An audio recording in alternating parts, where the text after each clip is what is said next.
0.3 of an inch there for 5 shots at 100. Really happy with that.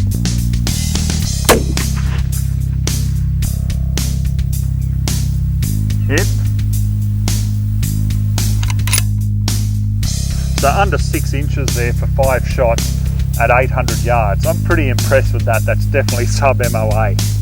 Okay guys, so here we are, 1400 yards. So look, it's a hell of a long way.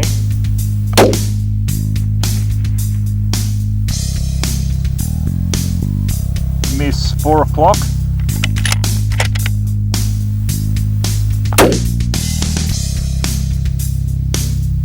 Hit.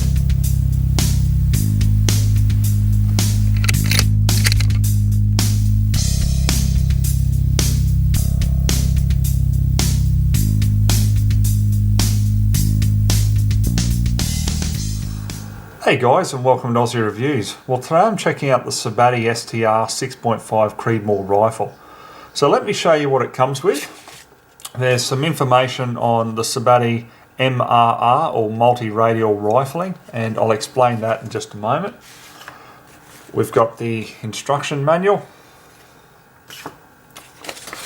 We've got a certificate here, which is in Italian, so I'm sorry I can't translate that for you. We've got some interchangeable back straps, and it looks like a muzzle thread end cap. So let me show you the box that it comes in. It's just a hard plastic carry case, and we've just got soft foam internally, so it's going to protect your rifle, which is good because obviously you don't have to buy an extra bag or something if you're looking at buying this rifle. Now just go ahead and clear it. Now these are available in a couple of different calibers. 6.5 Creedmoor is obviously what I've got. It comes available in 308, 6.5 by 47 Lapua, 260 and 300 Win Mag. So I'll start off with a run by, guys. As you can see, it's all in this beautiful matte black finish. And the aluminium is supposedly a Ergol 55 alloy, so it's fairly lightweight. However, the rifle is far from lightweight. Now we're looking at overall weight of about 9.9 pounds or 4.5 kilos. So that's bare. Overall length is 43 inches or 110 centimeters. Now the barrel on it is an extremely heavy long range barrel. It's 26 inches or 66 centimeters in length, and it's a 1 in 8 inch twist. As you can see at the end there, we've got the multi-radial rifling on the actual barrel, and then we can see there's a 3-chamber muzzle brake at the end that it comes with. Now the fore end here has got the Picatinny rails on it. At the top we've got a 20 MOA rail, and on top I've put the Carl's K624i, which is a 6-24 by 56 optic, and tier 1 uni mounts. Now I didn't skimp on any of this, guys, because I wanted something decent for a long range review, so that's why I've gone with that. Now on the front I've added a Yankee Hill machine, or YHM stud adapter from a Picatinny rail. It just gives you a sling stud, and then I've just thrown my Harris bipod on it. Now the action is similar to a Remington 700, so you've got 2 locking lugs on the bolt here. I'll just take that out for you and I'll show you.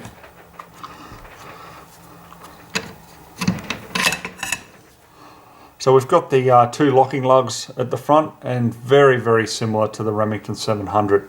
We've got the tactical bolt knob, which obviously makes using it fairly easy to manipulate and cycle the action. We've got a short throw on it. I don't know exactly what the throw is as advertised, but I'd say a 60-degree throw. It is very short, so cycling for those faster follow-up shots would be quite easy to do. Now it comes with a 10-round magazine. It's a single stack MDT mag, so it's just polymer. I mean, these things are fairly cheap, to be honest. So that's what this one came with. I don't know if any overseas models or anything like that come with anything else, because I have read about them and they're saying that they're limited to 5 rounds and then 7 rounds, but this definitely is a 10-round magazine. Now the trigger on it is a single stage trigger. I haven't measured it, so I thought I'd do that now. It is fairly light and very crisp. So we've got 3.8 pounds there. Now the pistol grip here is an AR-15 compatible pistol grip. As I said, we've got some interchangeable back straps there, so it's a non-slip surface and just feels really good in the hand. The actual stock here at the back is a folding stock. Now it is weird, it's just really soft to put your face against, but it is an alloy. I don't know what's going on there, but I'm definitely not complaining. It just feels really soft to touch. I'm not too sure because I'm definitely not an expert with different metals and things like that, but just the finish on it is just really, really nice. Now it is a folding stock, so you've got to actually turn this knob here to fold it. So it does fold round to the left hand side, and then to lock it in you've got to then turn the knob again to lock it, and then it holds it into place from there. Then open it up and then lock it back out once again. So that to me is a little bit of an annoyance. I mean, I'd probably prefer a button, a quick release, to be quite honest there. So I'll move back and you can have a closer look at the stock here. Now it is compatible with any AR-15 type stocks, but really I don't know why you'd want to replace this one, because as I say, it's extremely comfortable. So it's angle and height adjustable, same with the back here. Just undo here and then you can adjust the height on the actual kick pad there.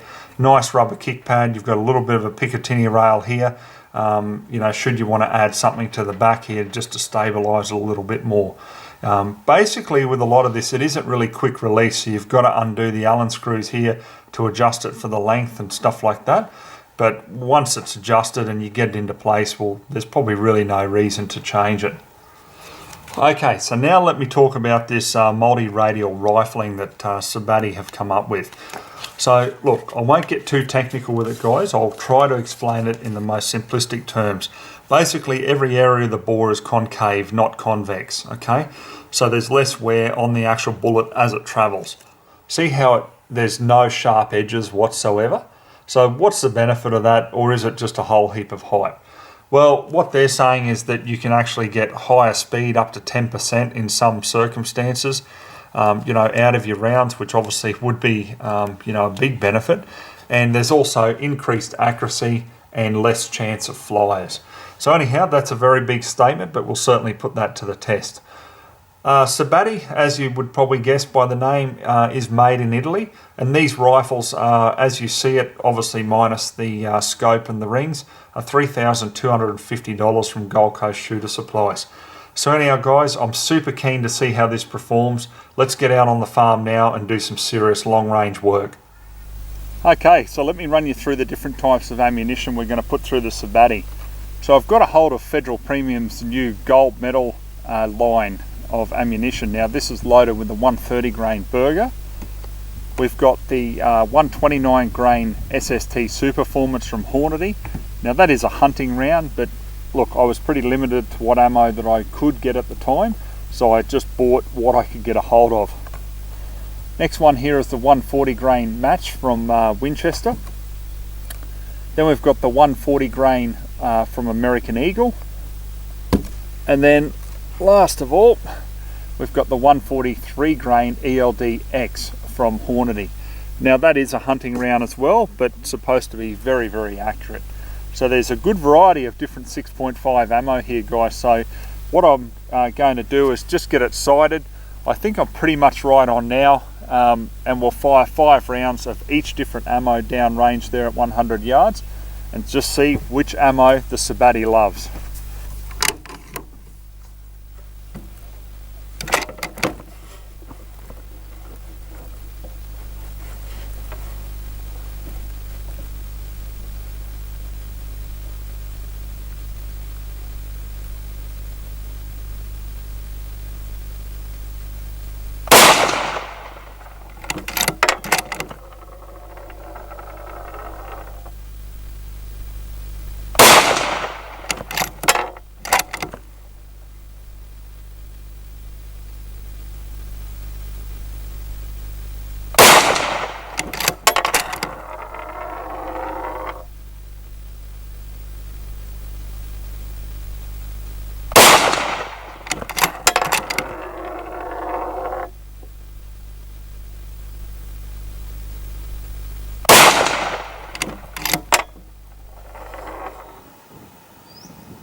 Okay guys, so let's have a look here at 100.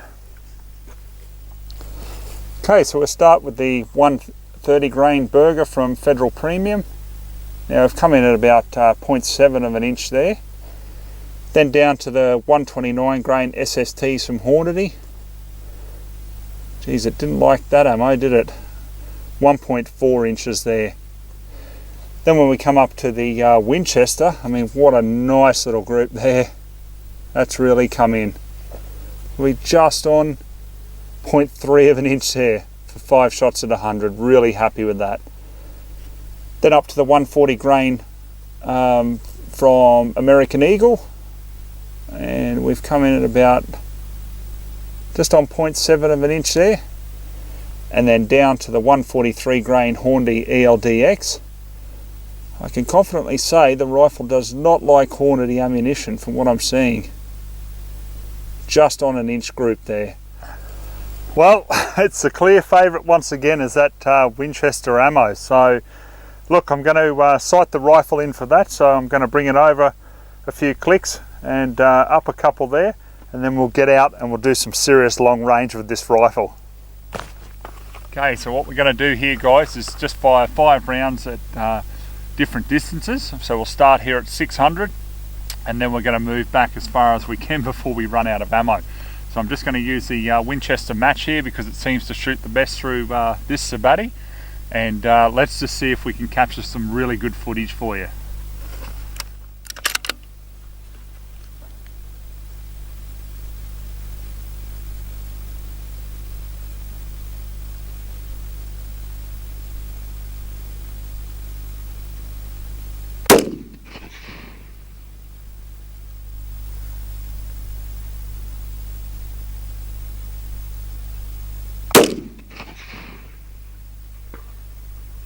Hit.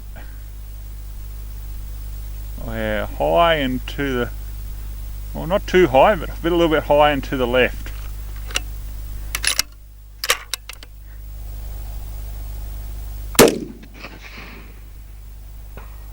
Hit dead center.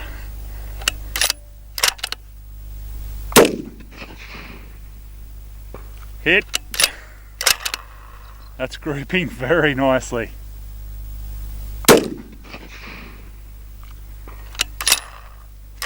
Hit.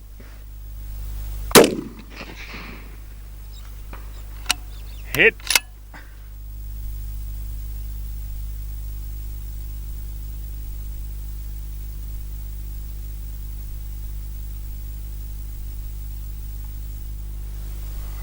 Range 800 yards.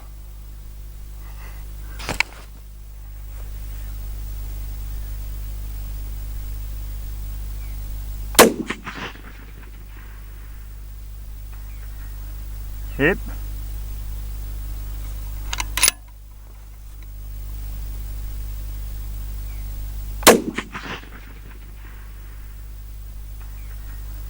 Hit.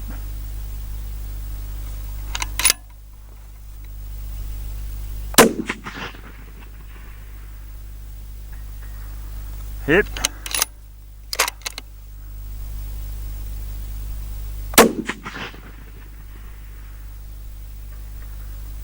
Hit.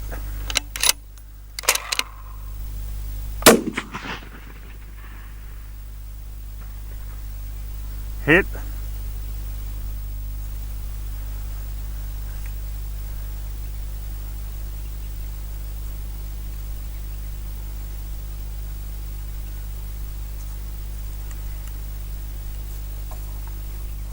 Okay, so we've come out to respray the gong here. Now, guys, I'm pretty impressed so far. I mean, I was going a bit to the right there, so I've compensated for when we go out further than 800. But what I wanted to do is just show the accuracy here of 5 shots. I mean, we've got 2 shots almost on top of one another here, and then the other 3. So we've got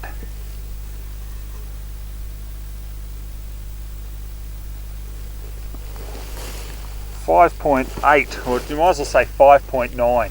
So under 6 inches there for 5 shots at 800 yards. I'm pretty impressed with that. That's definitely sub MOA. So what we'll do now is we're going to go out, the next one will be 1,000, and then we're going to go out even further. So let's get to it. Okay guys, so here we are, 1,010 yards. So let's just see what this 6.5 is capable of. Still, I'm using no rear rest. All I'm doing is just straight up to the shoulder and trying to just steady myself with my opposite hand there. And you know, there's still a little bit of movement, but I just want to use it in more real conditions. You know, I just don't want it fully rested. I just want to see what I can do, you know, using it like this. So let's get this scope focused in and get to it.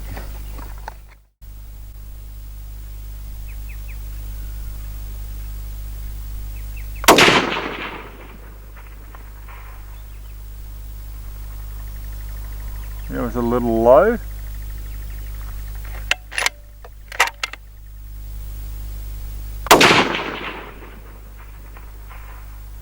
Hit 6 o'clock.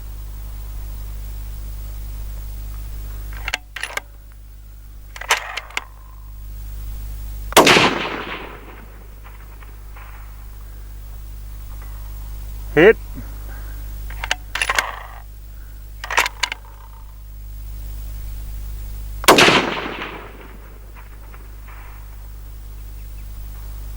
Hit.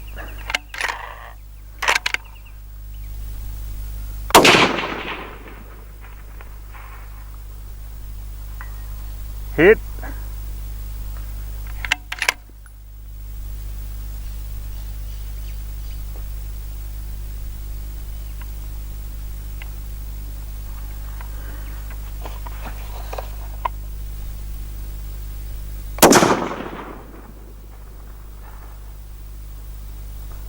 Hit.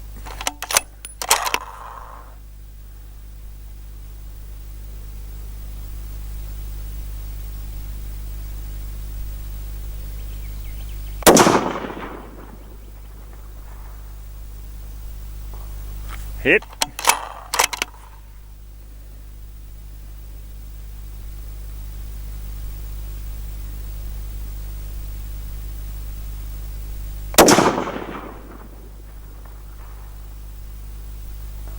Hit.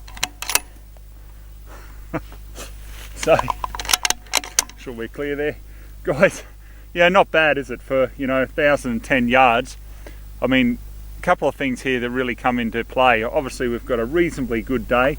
We've had a bit of crosswind going across up near the target, which has made me have to compensate one MOA either way, depending on the wind, because it's changing directions. But honestly, the 6.5 Creedmoor just excels at this sort of distance. So honestly, it was almost too easy at 1,000. So let's go back and really stretch out this rifle, see how we go.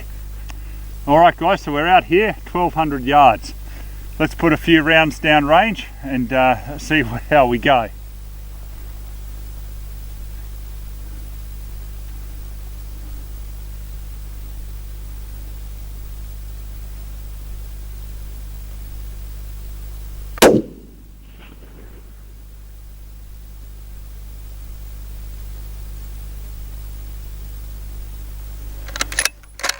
Low, 6 o'clock.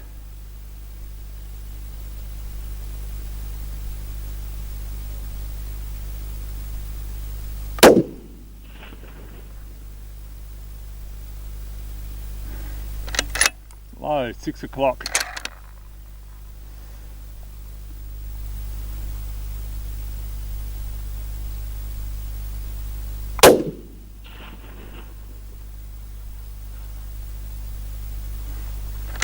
Low, 6 o'clock.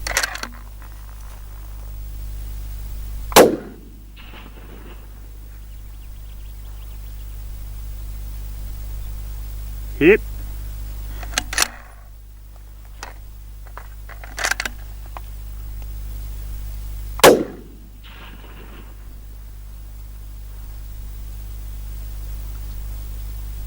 Hit.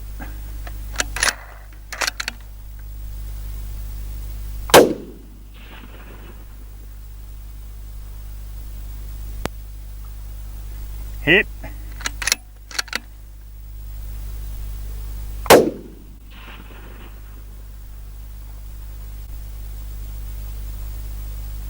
Hit.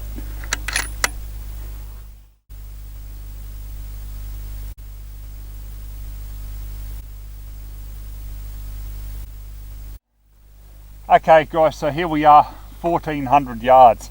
So look, it's a hell of a long way. I've only just run out of MOA adjustment in this scope, so I'm going to have to walk the shot in. We've got one pack of ammo left. So I've gone up, I've spray painted the gong, so there'll be no error, I guess, in finding out how many shots I get on target when we go up and have a look. So anyhow, let's load up a few rounds and really do the last, I guess, test I can do to just show what this rifle is made of. Alright guys, so we'll just, I'll interrupt the shooting. It's just something I've just come across. Now, I've put 10 rounds in the magazine because at all the other distances I was just putting 5 because, you know, that's just how I was travelling with it, expecting to shoot and hit 5 times and then move to the next distance. But as I said, this is what we've got left. So I filled it up with 10 rounds here. I don't know whether it's just the heat expanding the magazine with the rounds or what, but I can, oh, that's in there. Like it's almost impossible to move it in and out, and you can see the marks on the side there of just how much pressure. I've actually scraped some of the magazine off by, you know, pushing it in. So look, that's definitely not something that you would expect.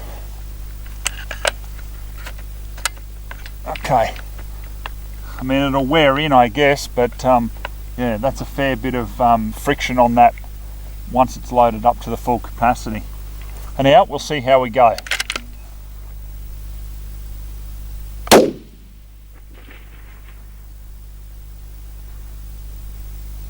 Miss 4 o'clock.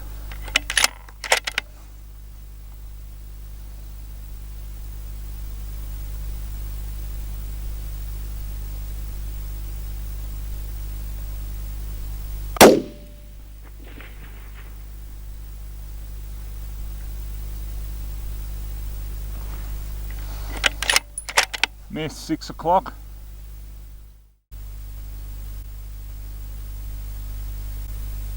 Oh, jeez, that's close. Miss 5 o'clock.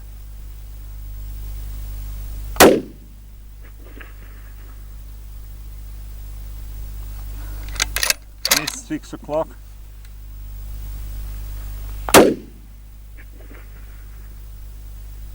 Hit.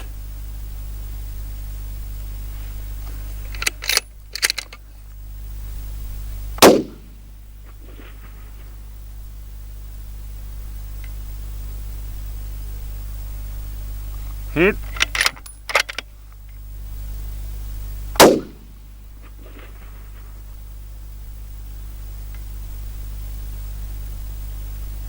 Hit.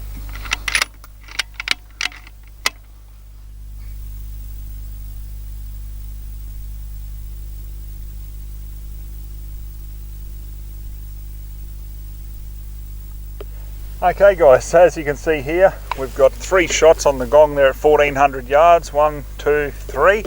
So I would have liked to get a little more on there, but honestly, it's really hard at that distance. If you haven't done it before, you know, and you like a challenge, do try it, because you know, it's very hard to see the feedback and you can't hear the feedback at that distance usually. So there's a lot of guesswork in it and it's quite challenging.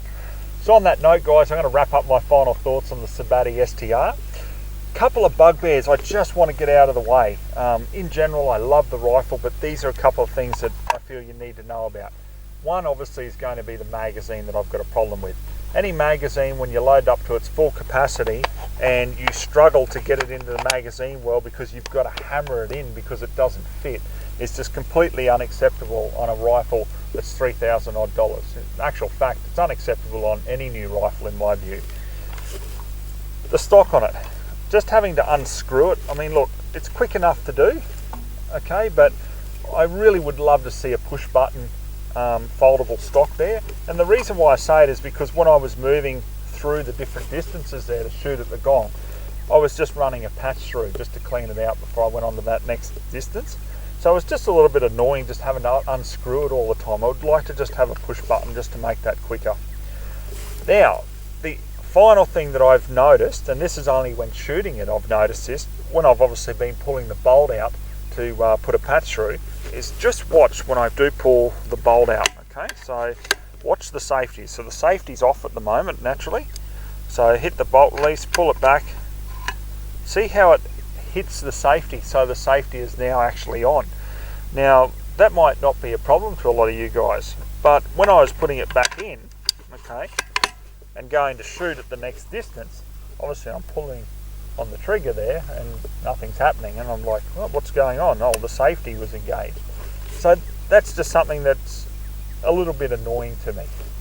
Okay, so now you probably think that I am whinging about nothing here, guys. So let's move on to the positives of the rifle. Wow, what a shooter.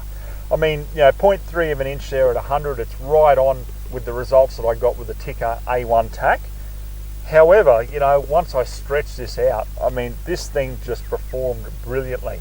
I mean, if I can just use a standard Harris bipod there, no rear support, you know, and be hitting a 44 centimeter gong at 1400 yards, 1200 yards, 1000 yards. I mean, seriously, what more could you want with factory ammunition?